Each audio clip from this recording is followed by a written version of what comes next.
السلام عليكم. اليوم غادي نحضر معكم كغطان بسباغيتي والدجاج. كناخذ صدر ديال الدجاج، كندير معاه المطارد، شويه ديال الثوم بودغ، البزار ومليحه وشويه د المعدنوس. كنخلط وكنشرمل هذا الدجاج وكنخليه يرقد.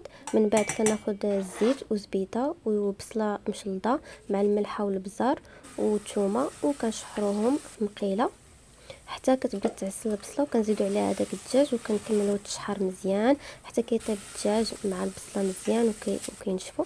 هنايا درت في طنجره درت سباكيتي تسلق، تقدروا ديروا اي نوع من المعجنات.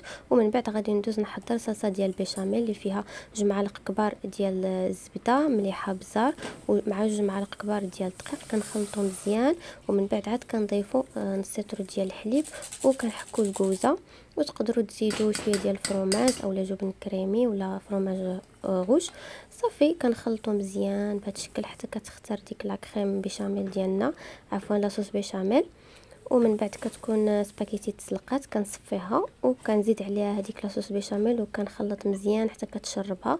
ومن بعد عاد كنزيد الدجاج وحتى هو كنخلطو مزيان. كناخذ مول كنسرح فيه هذيك سباغيتي مع ديك الحشوه اللي فيها، كندير فرماج وصافي كندخلها للفران باش تكغاتينا. وبصحه والراحه راه كتجي لذيذه. الا عجبتكم الوصفه ما تنساوش تعملوني بلايك، تعليق وبارطاج الفيديو. شكرا لكم على المتابعه.